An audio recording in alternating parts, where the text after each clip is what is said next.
Hello, everybody. I'm back. Well, we're back to our Clues 77's fanfiction. So yeah, you noted me. We chatted.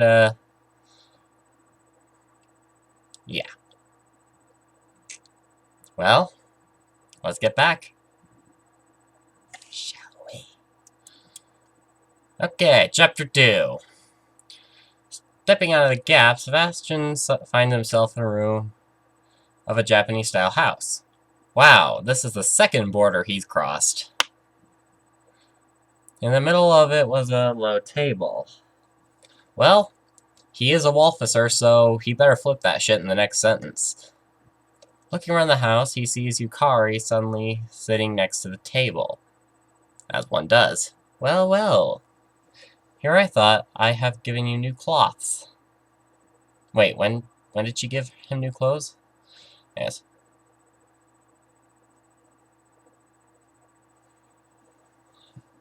They are strange-looking clothes, but better than the ones you had before.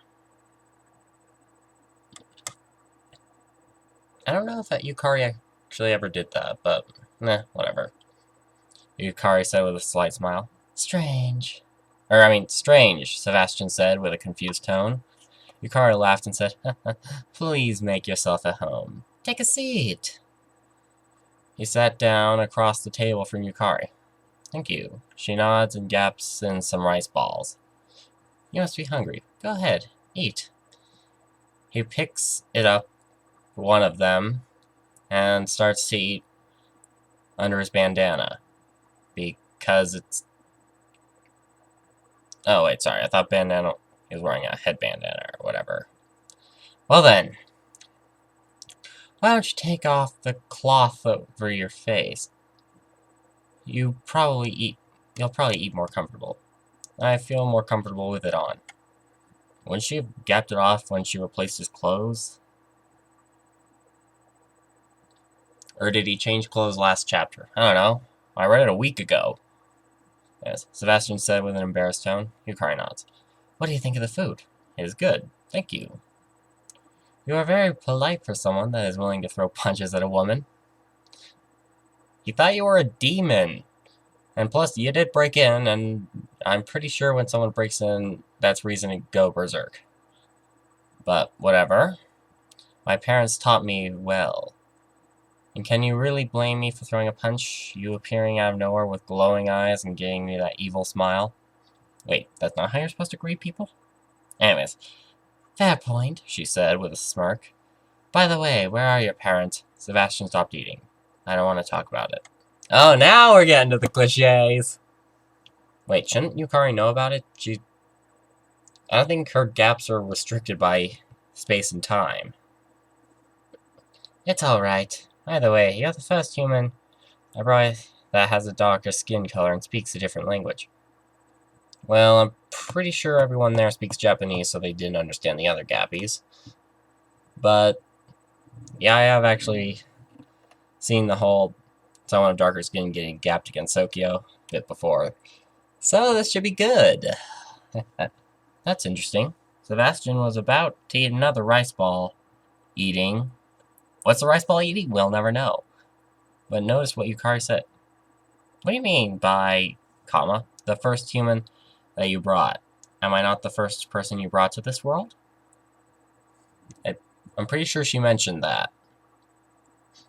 Yes, I have gap in other humans before. I only have to, according to him, I only have to put up with this grammar until chapter 7, and you only have to put up with it, and you only have to put up with my jokes about it until then. What was I? Yes, I have gap in other humans here before. But we can talk about them tomorrow. I will explain how you can start a new life here.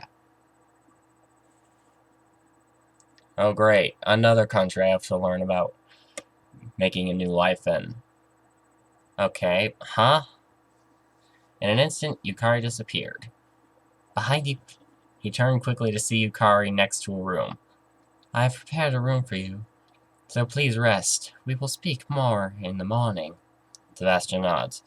I just look away for a second. Did she let me hit her? He was about to enter the room, but Yukari spoke with a warm smile. Good night. I'm gonna edit it out later, but I'm doing my creepy rape face. Or whatever you'd call it. My Nicolas Cage impression. There we go. Good night. He then entered the room and looked around the room and sees a lamp next to a futon. He takes off his backpack, plaid shirt, and shoes. Oh yeah, he did replace the clothes. My memory is shit. He laid down on the futon. He looks up and thinks, how long has it been since I eat something good? Something that's not from a fucking can. Hey, don't diss what comes out of cans. He closes his eyes and shakes his head. After a while, he opens his eye and thinks, I need to sleep. I have a big day tomorrow. He turns off the lap and fell asleep. Okay, why wouldn't you turn off your lap beforehand?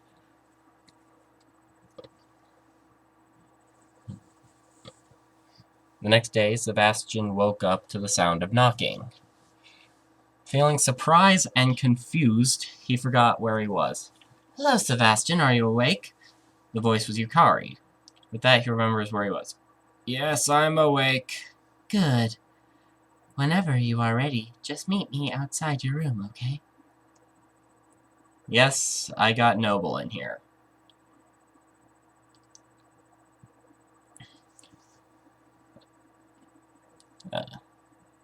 Okay, thank you.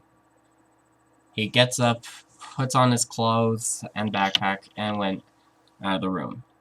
Sebastian sees Yukari sitting next to the table, with a big book on it. He sits down next to the table. Is he about to learn what the kebabs are made out of? Yeah. Yukari, with a serious face, starts to speak. Speak! Like I said before, if you want to survive in Gensokyo, you need to get your power that is sealed away somewhere in Gensokyo. But before you go out, you must know what you are dealing with out there. Okay, who are you dating? Sorry, I was gift wrapped that joke. That is why I want you to read this book. It is everything to know about Gensokyo. You can read English, right? Yes.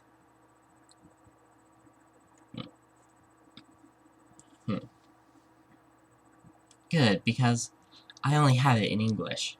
She hands him the book. Read and learn everything in this book. If you get hungry, one of my assistants will bring you food. Kebabs. Well, most importantly, you must not leave this place until you have read everything in the book. Got it? I got it. Alright, have fun reading. Well, as long as this doesn't... Never mind. I had a joke about Diamond in the Rough again. She opens a gap and thinks, let's see how long it takes before he gets bored and goes out on his own. Okay, this is Diamond in the Rough. And disappeared in the gap. Sebastian start to read the book. Read. Yeah, I'm gonna keep doing that joke. Blow me. A couple of hours pass, and women with short blonde hair, yellow eyes, in a blue and white dress with 9 tails came in the door. All of them. Because there are apparently multiple Rands, with a plate of rice balls and a cup of tea, and put it down on the table. You must be hungry. Here. Sebastian puts the book down the book. Okay, so apparently there are 2 books. Hello, thank you, Ran. And he can apparently telekinetically know people's names. This is gonna be easy for him. Ran looking a little surprised. You know my name? Are you actually learning from the book? Oh. My last joke didn't happen. Sebastian took a bite out of the rice ball. Yes, I only have a couple chapters left. Ran looking shocked. Really? Yes. Because it's not like I want to go out into this dangerous magical world unprepared. I hope Yukari left a few details out for her own good. What a strange gappy you brought, Yukari. All other humans would have gotten bored and left. He must be lying. Okay. How could he be lying if he's already gotten to the chapter about you? How about a quick question? Finishing the foodie response. Okay, I'm ready. Or, how about a quick question? Finishing the foodie response. Okay, I'm ready. What species of yokai am I? You are a kitsune. Some sort of nine-tailed fox spirit, and for extra credit, your occupation is Shikimagami, a summoning spirit for Yukari. Surprised, she congratulated him. Very good job. Thank you. Is that it? That is all. Alright. I will continue to read this book. Wonder how he's gonna react to Chen. Good luck. As she was leaving the room, she thought, very strange gappy indeed. You know, you'd think at least one other gappy would have read the fucking book.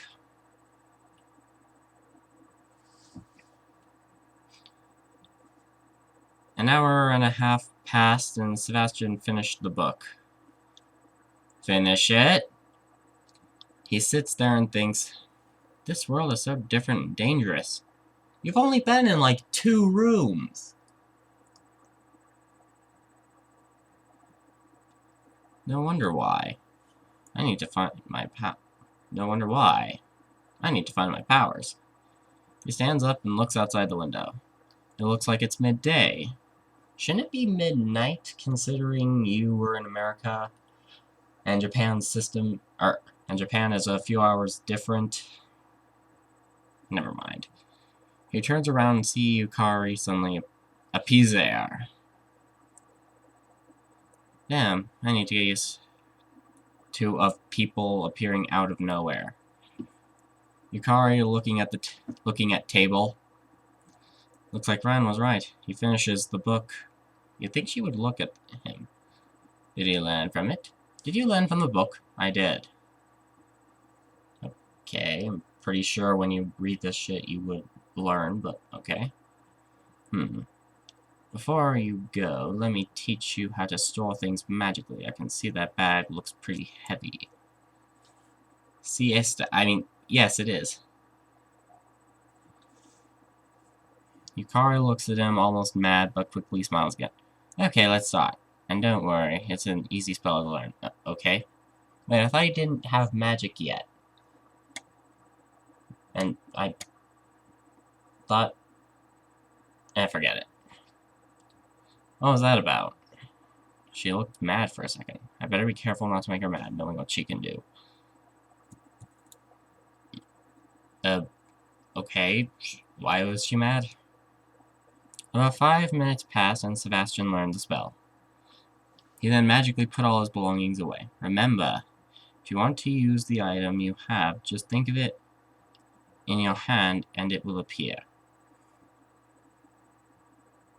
That might lead to some awkward situations. Okay, this will help a lot. I bet you want to go out in the world now, don't you? Yes, but what happens to the other people you brought here? The book never mentioned them. Yukari then smiled very creepily. Well then, I will tell you. End of chapter 2. Well... shit's getting real.